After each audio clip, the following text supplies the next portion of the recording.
할렐루야. 인간이 살아가는 삶의 자리에 경계를 정하신 분은 하나님이십니다. 최초로 아담과 하와를 에덴 동산에 두고 살게 하셨다가 죄를 범함으로 말미암아 에덴 동산에서 추방을 합니다. 또 믿음의 조상 아브라함은 갈대아 우르에서 태어났지만 하나님께서 네가 가나안 땅으로 들어가라. 그래서 가나안 땅에 들어와서 살게 하셨습니다. 그러다가 여러분 잘 아시는 대로 야곱의 11번째 아들인 요셉은 믿음 생활 잘하고 아버지 말씀 순종 잘해서 사랑받는 것밖에 없는데 결국은 형님들에 의해서 팔려서 애굽으로 갑니다. 그런데 애굽에서 살게 하셨지만은 처음에는 노예로 살았습니다. 종으로 살았는데 늦게는 애굽의 총리가 됩니다. 총리가 되면서 아버지를 비롯한 다른 11형제의 식솔들 70명, 다른 어떤 성에 75명이 되어 있습니다만은 70명을 이끌고 내려와서 430년 동안 애굽에서 살게 하셨습니다. 그리고 난 다음에 그 후손들을 하나님이 약속한 젖과 꿀이 흐르는 가나안 땅으로 다시 들어가서 살게 하십니다. 그런 가운데서 하나님의 계명을 어기고 하나님의 제대로 섬기지 않고 우상을 섬길 때에 바벨론 70년 포로로 또 잡혀가게 만들기도 합니다.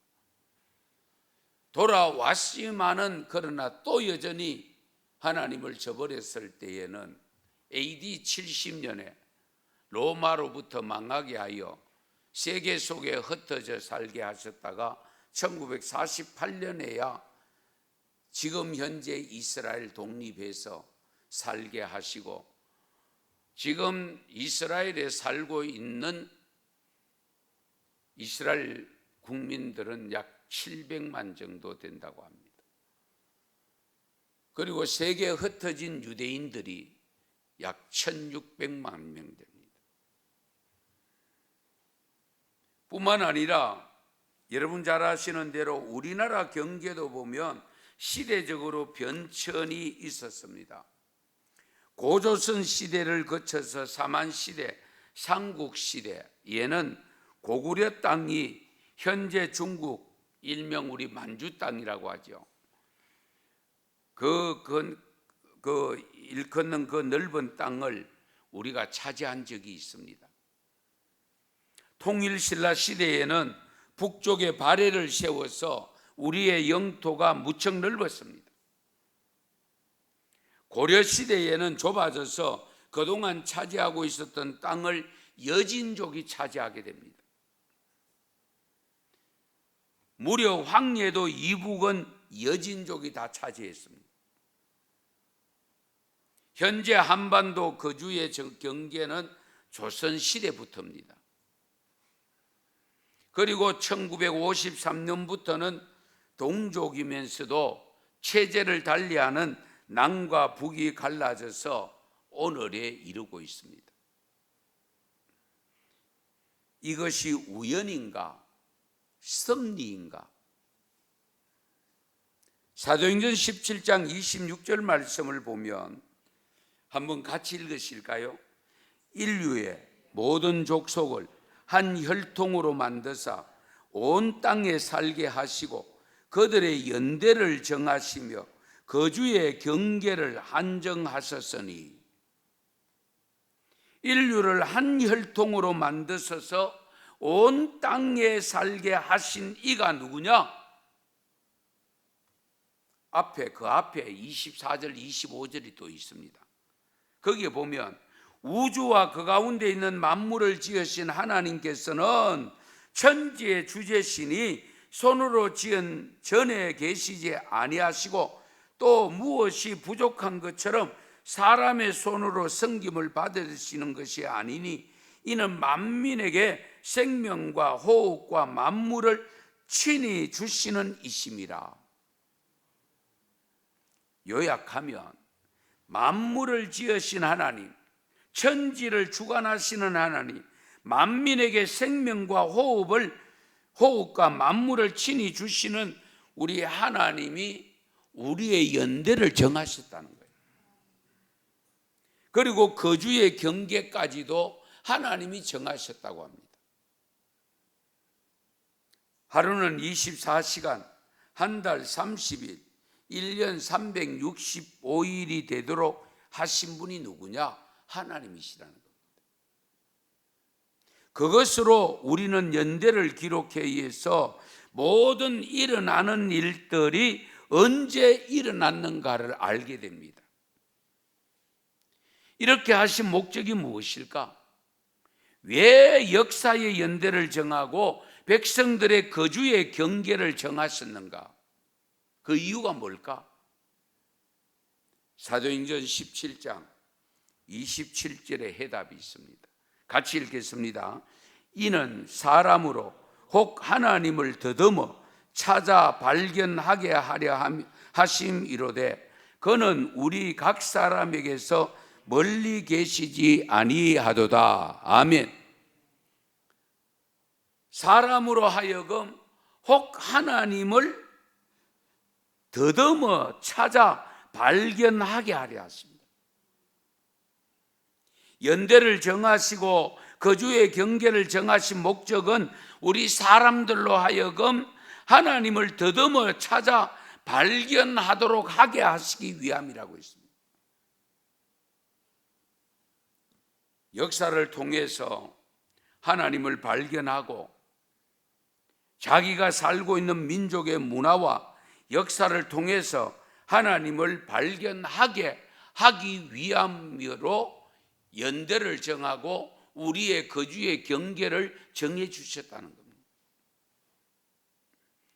그런데 문제는 하나님을 알려고도 하지 아니하고 오히려 하나님을 부정하고 모든 신은 다 죽었다 그러고 신은 없다 그러고 부정하는 공산주의의 유물사상을 가진 저 북한을 어떻게 하여야 할 것인가? 우리의 동족으로서 한 번 더 복음이 들어와서 위대한 성령의 역사를 가지고 있는 저 평양 그곳에 신학교가 세워졌는데 지금은 신앙 자체를 가질 수 없으니 이를 어쩌면 좋겠습니까? 하나님은 왜 우리 민족에게 이런 가슴 아픈 역사를 갖게 하셨을까? 세계에서 유일하게 분단 국가로 한 민족이 두 민족으로 나누어져 있게 하실까?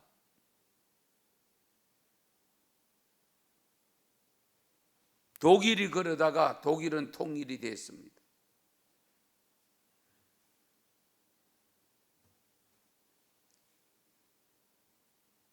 지금 대한민국이나 북한인 목표가 통일입니다. 방법이 달라서 그렇지. 대한민국은 평화 통일을 원합니다. 북한은 무기를 사용해서라도 어떻게든지 자기들 쪽으로 통일시키려고 합니다.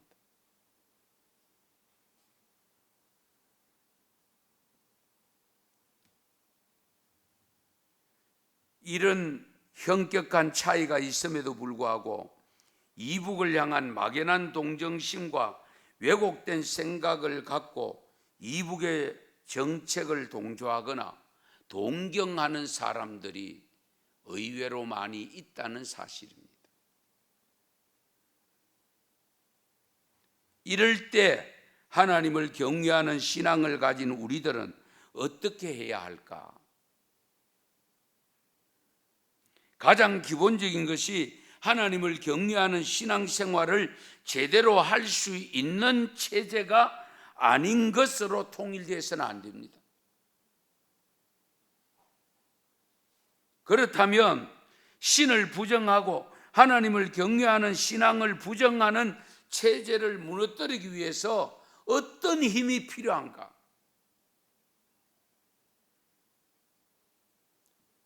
기독교 신앙을 가진 교회는 복음으로 그들의 사상을 무너뜨려야 됩니다. 다른 힘으로는 어렵습니다.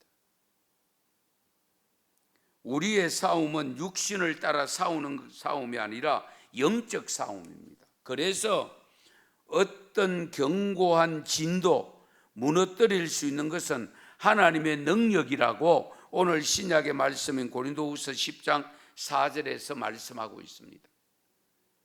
어떤 견고한 진, 그 진 중에는 공산주의 유물 사상도 포함됩니다. 하나님은 없다고 하는 사상을 무너뜨릴 수 있는 능력은 하나님의 능력밖에 없습니다. 복음의 능력밖에 없습니다. 그래서 4절에 보면 모든 이론을 무너뜨린다고 있잖아요. 그리고 5절에 보면 하나님을 아는 것을 대적하여 높아진 것을 다 무너뜨리고 모든 생각을 사로잡아 그리스도에게 복종하게 하니, 주님께 복종하게 한다. 하나님 아는 것을 대적하여 높아진 것, 기독교 신앙을 대적하여 높아진 이론이나 사상, 체제를 다 무너뜨릴 수 있는 것은 결국 복음밖에 없다는 겁니다. 모든 생각이라고 했습니다. 잘못된 생각, 불신앙의 생각들도 무너뜨릴 수 있는 것은 복음밖에 없습니다. 그러기 위해서는 결국 복음 전파가 무엇보다 중요합니다. 그래서 우리는 선교사를 파송해서라도 온 세계에 복음이 증거되어지게 되어지고, 우리 하나님이 원하시는 것이 뭐냐? 그 복음이 땅끝까지 전해졌을 때에 오신다고 약속을 하셨습니다.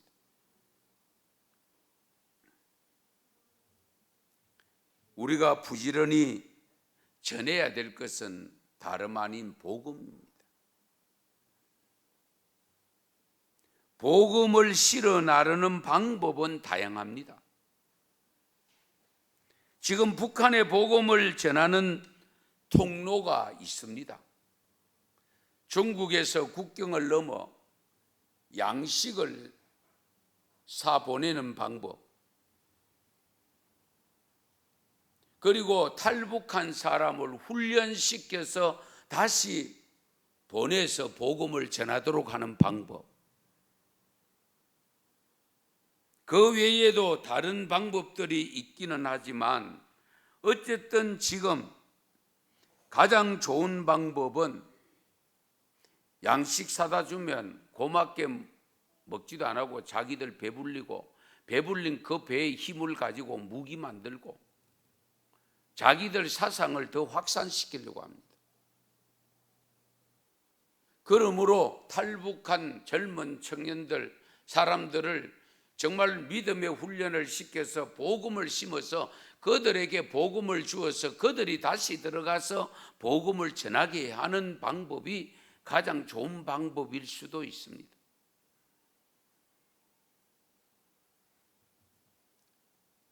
여러분, 토마토 사상 들어보셨죠? 학교 다니실 때.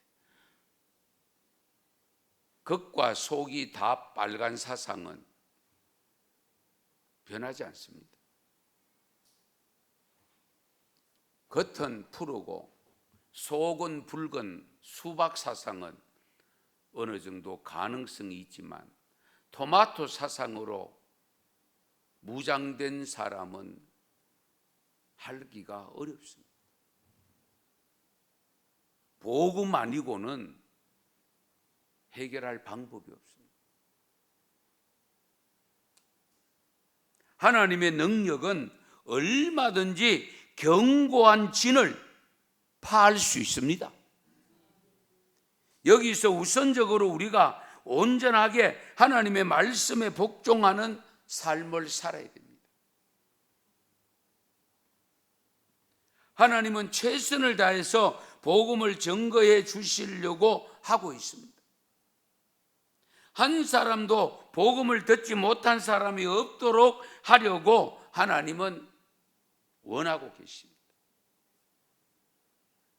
그러나 우리는 복종해서 복음을 부지런히 증거해야 하지만은 그 복음을 받지 않고 순종치 않는 자들에게는 하나님께서 분명히 처리하신대요.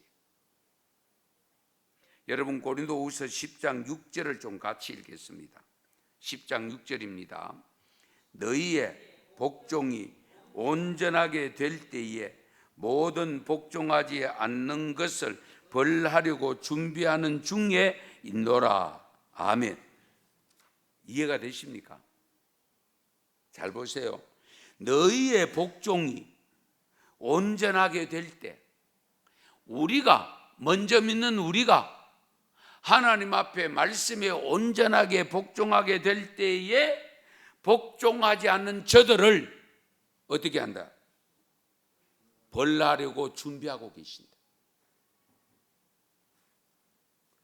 그리고 그러면 아직도 우리가 북한을 정말로 복음으로 통일하지 못하고 평화로 통일하지 못한 이유가 뭡니까? 우리가 아직도 하나님 앞에 온전히 복종하지 못하고 있다는 증거입니다. 하나님의 기준에, 하나님의 원하시는 기준에 아직도 부합하지 못하고 있다는 겁니다. 우리가 이 점을 깊이 헤아리했어야 됩니다. 우리의 복종이 온전해지려고 하면 하나님은 모든 복종하지 않는 자들을 벌하시려고 준비하고 계신다고 말씀을 하셨는데 얼마나 무서운 말씀인지 모릅니다. 지금도 준비 중에 있음을 우리는 충분히 알 수 있습니다. 왜냐하면 이스라엘 백성들을 여러분 보세요. 이스라엘 백성들을 양육한 양육일지가 구약 성경입니다.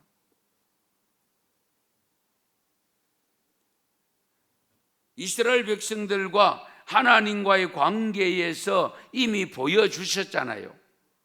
그래서 지금 우리는 그 내용을 보면서 우리가 어떻게 해야 할 것이며 무엇이 부족하며 앞으로 북한은 어떻게 될 것인가를 이스라엘의 양육일지를 보면 알 수 있습니다. 하나님은 하나님의 선민인 이스라엘 백성들을 온전히 구속하기 위해서, 그리고 인류의 구속사를 가르쳐 주시기 위해서 이스라엘을 먼저 본을 보이도록 하신 역사적 사건이 성경에 다 기록되어 있습니다.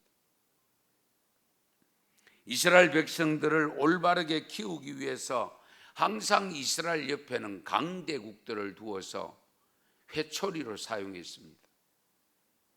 막대기로, 매로 사용했습니다. 하나님의 말씀을 듣지 않고 떠나면 어떻게 해요? 블레셋을 통해서 공격했잖아요. 아수르를 통해서 공격하고, 소돔과 고모라, 모압, 암몬, 그리고 로마까지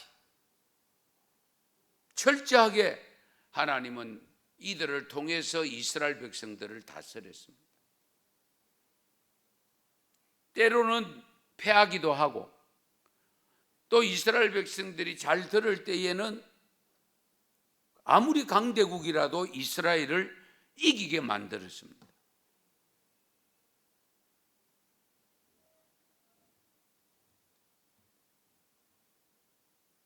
한 가지 우리가 알아야 될 것이 또 있는데요. 이스라엘 주위에 있던 강대국들이 아무리 힘이 세고 막강한 군사력을 가지더라도 하나님께서 그들을 무력화시키면 그들도 손쓸 방법이 없었습니다. 무너질 수밖에 없었습니다. 그래서 대부분 나라들은 다 망하고 지금 남은 나라가 있는데 유일하게 애국과 로마입니다. 애국과 로마. 그러면 우리가 궁금하잖아요. 왜 하나님은 아직도 애굽을 두고 계실까? 로마를 왜 아직도 두고 계실까?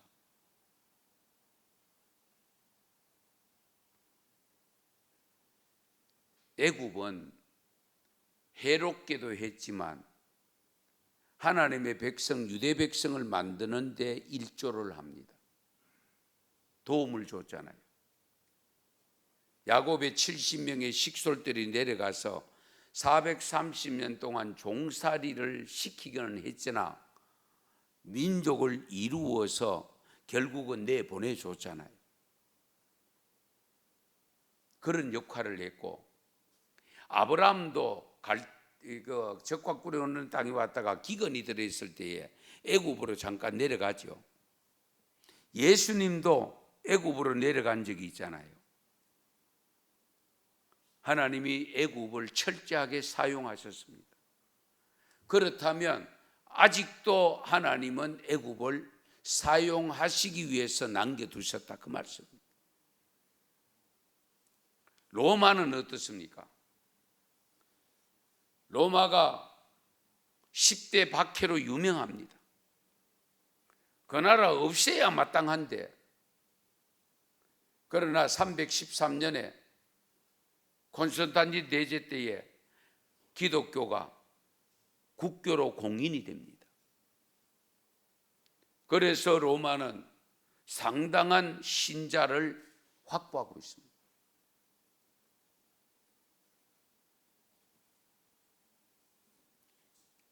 그렇다면 북한도 계속 우리가 전하는 복음을 받아들이지 않고 끝까지 고집하면서 믿음의 성도들이 많이 살고 있는 대한민국을 괴롭히고 어렵게 만들면 하나님께서 복종하지 않는 자들을 멸하시려고 준비하고 계신다고 했는데, 저들도 우리 손으로 아니라도 망하게 할 수 있습니다. 이 점을 저들은 모르지요. 우리는 기억하고 계셔야 됩니다. 6.25 전쟁을 비롯해서 일본으로부터 해방될 때 우리나라가 힘쓴 것이, 물론 만세 독립운동을 일으키기도 하고 했기나 했습니다마는 우리 힘으로 된 게 아니잖아요. 정부 타국의 도움을 받아서 됐잖아요. 그 타국의 도움이 어디로부터 왔을까요? 결국은 복음으로부터 왔고 하나님으로부터 온 겁니다. 이 점을 여러분들이 잘 헤아리셔야 돼요.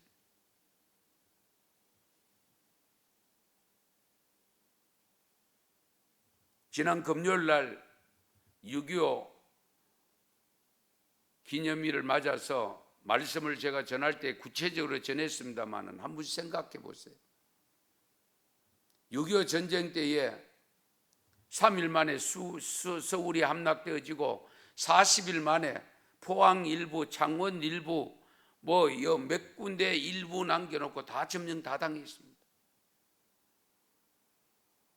메가더 장군에 의해서 인천 상륙작전이 실패했으면 끝났습니다. 그러나 500번을 그 인천 상륙작전 같은 상륙작전을 했을 때에 한 번 성공할지 말지 499번을 실패할 수밖에 없다고 하는 그 작전을 성공한 겁니다. 누가 그렇게 했어요?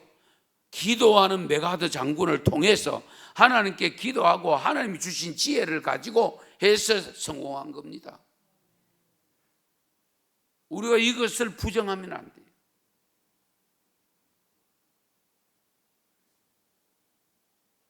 그렇다면 북한도 계속 우리가 전하는 복음을 받아들이지 않고 끝까지 고집하면서 믿음의 성도들이 많이 살고 있는 대한민국을 괴롭히며 어렵게 만들면 하나님께서 복종하지 않는 자들을 멸하시려고 준비하고 계시지 않을까 하는 두려운 마음이 우리에게 있어야 됩니다. 끝까지 하나님을 거역하면 하나님의 버림을 받게 됩니다. 하나님의 버림받음을 받는다면 앞으로 그들은 체제의 종말을 가져올 수밖에 없습니다. 구약 성경 오늘 스바냐 2장 8절 이하에 보면 모압과 암몬이 하나님의 백성을 비방하고 조롱함으로 하나님이 화가 나서 이렇게 말씀합니다. 9절 말씀인데요. 9절 같이 한번 읽겠습니다. 그러므로 만군의 여호와 이스라엘의 하나님이 말하노라. 내가 나의 삶을 두고 맹세하노니 장차 모압은 소돔 같으며 암몬 자손은 고모라 같을 것이라. 찔레가 나며 소금 구덩이가 되어 영원히 황폐하리니 내 백성의 남은 자들이 그들을 노략하며 나의 남은 백성이 그것을 기업으로 얻을 것이라. 아멘. 이해되십니까? 모압과 암몬이 망하는데 소돔과 고모라 같이 망할 것이라고 합니다. 그 망하는 이유는 하나님의 백성들을 어렵게 만들었기 때문입니다. 그들의 교만 때문입니다. 그런데 어느 정도로 망하게 하느냐?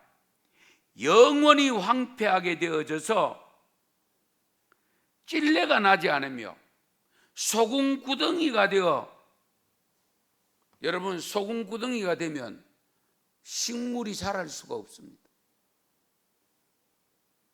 그렇잖아요. 소금 기둥이 되면 식물이 자랄 수. 그래서 영원히 황폐된다고. 그러면서 내 백성의 남은 자들이 그들을 노략하며 나의 남은 백성이 그것을 기업으로 얻을 것이라. 아무리 힘이 강하고 자기들이 떵떵거리다 할지라도 하나님이 손 서면 얼마든지 무너지게 할 수 있고, 아무리 연약한 백성이라도 하나님이 도우시면 승리합니다. 이스라엘 백성들이 가나안 땅에 들어갔을 때 견고한 성 여리고성, 저거는 우리가 도저히 안 된다라고 했잖아요. 12명 정탐꾼을 보냈을 때에 10명이 반대했잖아요. 우리가 할 수 없다고. 그런데 하나님의 방법으로 하니까 어떻게 됩니까? 하루에 한 바퀴씩 돌고 7째 날에 7바퀴 돌고 나니까 고함 지르고 나팔 불고 할 때에 그 성이 와르르 무너졌잖아요. 할렐루야. 하나님이 도우시면 되는데, 여러분 잘 아시는 대로 저거 그 뒤에 무슨 성이 있어요? 예? 아이성. 저거는 별거 아닙니다. 식은 죽먹기입니다. 뭐 병사들 조금만 보내면 됩니다. 그래서 조금만 보냈는데 실패하고 나오잖아요. 왜? 하나님 앞에 범죄한 아간이라는 사람이 시날산 외투한불 감추고 금덩어리 은덩어리에 하나 감추었다가 낭패를 당했잖아요. 그러니까 하나님이 도우면 견고한 성도 무너지지만 하나님이 돕지 않으면 아무리 허술한 성도 무너뜨릴 수 없다는 거예요. 이 점을 우리가 깊이 알으셔야 됩니다. 잘못된 유물주의 사상을 무너뜨려야 됩니다. 그렇지 않고는 통일 어렵습니다. 그 사상을 무너뜨릴 수 있는 능력은 여호와 하나님밖에 없습니다. 복음밖에 없어요. 이북에 있는 지하교회 성도들이 눈물로 기도한 것이 무려 70년 세월이 흘러가고 있습니다마는 우리 탈북자들에게 성경책을 주니까 그것을 받았던 어떤 사람이 우리 누나가 산 위에 올라가서 몰래 보던 책인데 이러더라는 겁니다.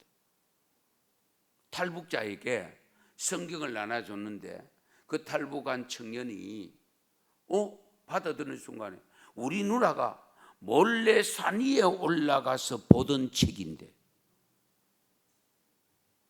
그러니까 북한에도 아직도 몰래 하나님의 말씀을 읽고 기도하는 분들이 있다는 거예요. 그들의 눈물의 기도를 하나님은 분명히 듣고 계시는데도 아직도 통일을 허락지 않는 이유가 뭘까? 가장 큰 이유는 오늘 말씀에서, 고린도서의 말씀에서 우리의 믿음이, 우리의 수준이 하나님 마음에 합당하지를 못하다는 거예요. 하나님은 분명히 우리가 믿음에 합당한 믿음으로 확보만 되면은 무조건 그들을 항복시킬 수 있도록 준비하고 계신다고 했습니다.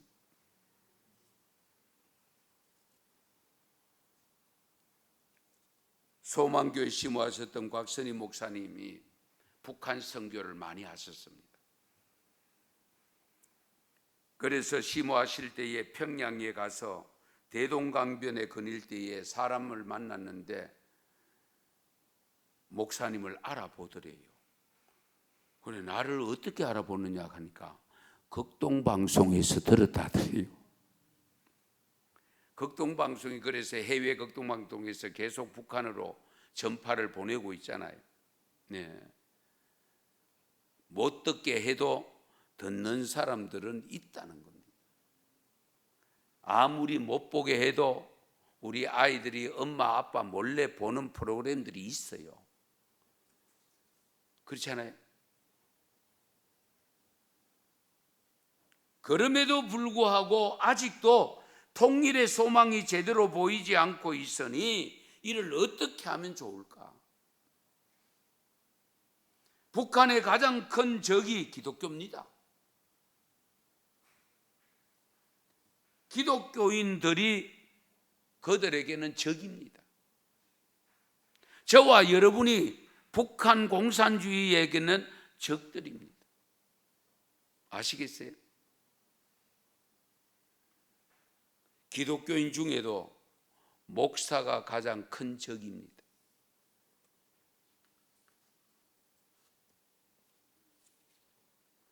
지난 순교자 기념주일에 잠깐 말씀드렸죠.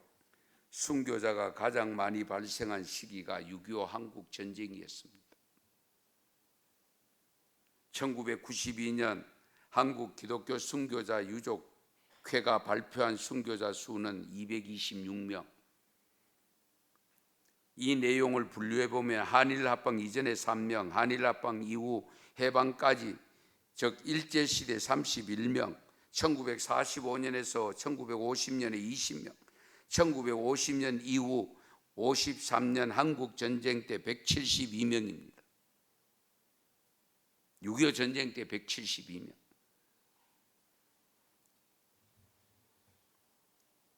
이 순교자 중에서 교역자가 175명입니다. 77% 해당됩니다. 공산주의자들의 적이 누구인지를 알 수 있죠. 목사입니다. 전쟁이 일어나면 저도 순교할 각오해야 됩니다. 그들이 가장 먼저 찾는 것은 교회요. 교회에 가장 먼저 찾는 것은 목사입니다. 그러므로 기독교는 그들의 사상을 파하지 않으면 안 됩니다. 그들이 무장하고 있는 사상이 얼마나 무서운 사상인지 모릅니다. 그런데 그들이 갖고 있는 사상이, 신념이 얼마나 무서운 것인지를 몰라서 이상주의에 빠집니까? 지금도 우리 국군에서는 한국전쟁 때 죽은 유해를 발굴하고 있고 한국전으로 말미암아 수습되지 못한 13만 명의 무역용사들이 있고요. 지난 2000년부터 지금까지 유해 발굴을 계속하고 있는데요. 여러분, 미국은요, 참 이 사람들은 대단합니다. 6.25 당시 한강에 추락한 전투기 조종사의 유해를 찾겠다고 하면서 2008년도 5월 달부터 한강에 추락한 그 유해를 찾기 위해서 샅샅이 뒤졌는데요. 그 열정이 감동을 많이 줬습니다. 조국은 당신을 잊지 않는다. 이 미국의 정신을 가지고 그들이 찾고 있습니다. 이런 가운데서 우리 친북 세력들은 아직도 6.25가 북침이라고 주장하는 사람들도 있잖아요.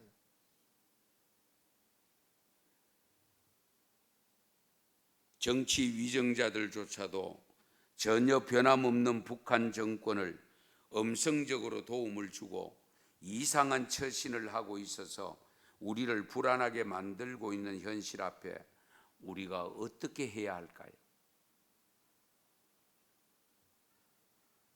아직도 천안함 사건의 전모를 밝혀내지 아니하고 사과하지 아니하고 있는 모습을 봅니다.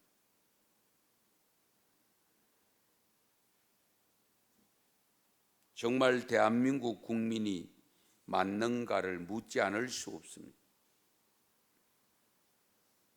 미국 워싱턴에 가면요, 한국전쟁 기념공원이 있습니다.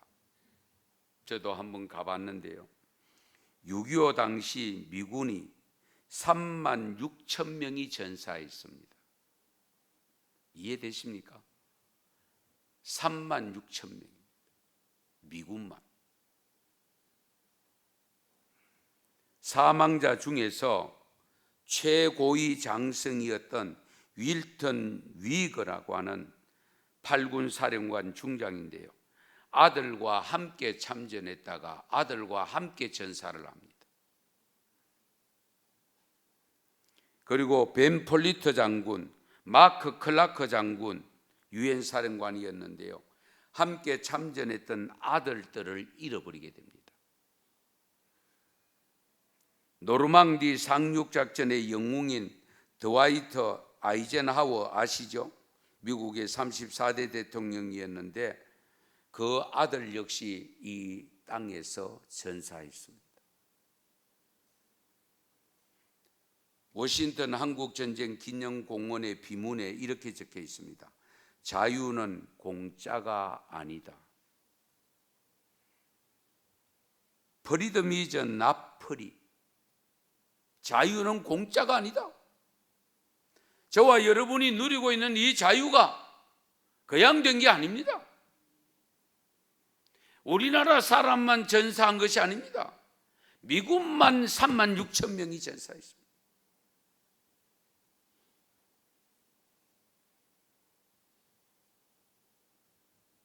미국은 조국의 부름을 받고 한 번도 만나보지 못했던 사람들, 전혀 알지도 못했던 나라의 자유를 위해서 달려갔던 자랑스러운 우리 딸들에게 격리를 포한다, 이렇게 적혀 있습니다. 얼마나 멋있습니까?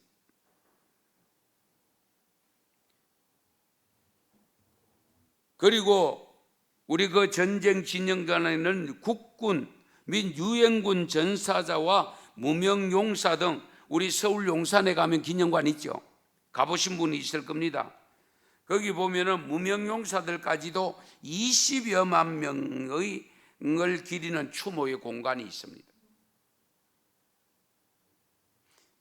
거기에도 보면은 Freedom is not free. 자유는 공짜가 아니다 라는 똑같은 글귀가 새겨져 있습니다. 목숨을 걸고 자유를 지켜준 참전 용사들이 없었더라면 오늘의 대한민국은 존재할 수 없습니다, 여러분. 이와 같은 상황을 알면서도 공산주의를 싫어하지 않을 수 있겠습니까? 그 공산주의를 무너뜨릴 대상으로 여기지 않을 수 있느냐 말이죠. 그렇지만 우리는 하나님의 뜻이 어디 있는지 모르지만 북한의 체제 아래에 고통을 겪고 있는 저 백성들을 긍휼히 여기는 마음을 가지고 하나님 앞에 기도하지 않을 수 없습니다. 할 수만 있으면 한 생명도 해침을 받지 아니하고 희생당하지 아니하고 평화 통일이 되어져서 같이 하나님을 영화롭게 하고 세계 속에 대한민국을 만들어서 잘 사는 나라 만들면 좋지 않습니까?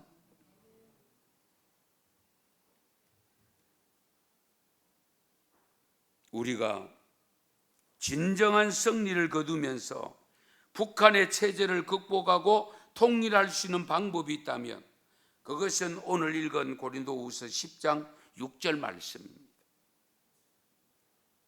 너희의 복종이 온전하게 될 때에 모든 복종하지 않는 것을 벌하려고 준비하는 중에 있노라. 저는 이 말씀에 필히 꽂혔습니다. 잘 보세요.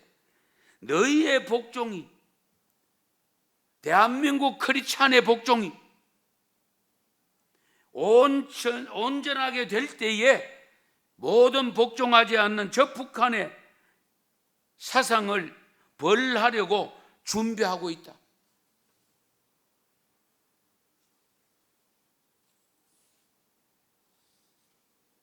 오늘 북한 선교주의를 맞아서 우리가 깊이 새겨야 합니다. 북한 선교는 우리의 소명이자 우리의 사명입니다. 에스겔 37장 17절에 보면 그 막대기들을 서로 합하여 하나가 되게 하라. 네 손에서 둘이 하나가 되리라 하는 말씀을 주신 일이 있잖아요. 이스라엘 남북을 갈라놨을 때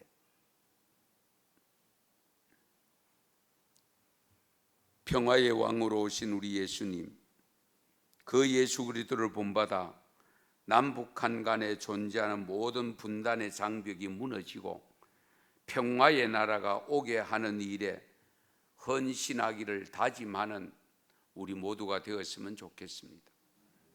막연한 통일이 아니고 구체적인 통일을 우리는 기도해야 됩니다. 지금 우리나라의 대구에도 탈북민들, 세트민들이 내려와 있습니다. 그들이 남한 사회에 잘 정착하도록 돕는 일도 우리가 해야 됩니다.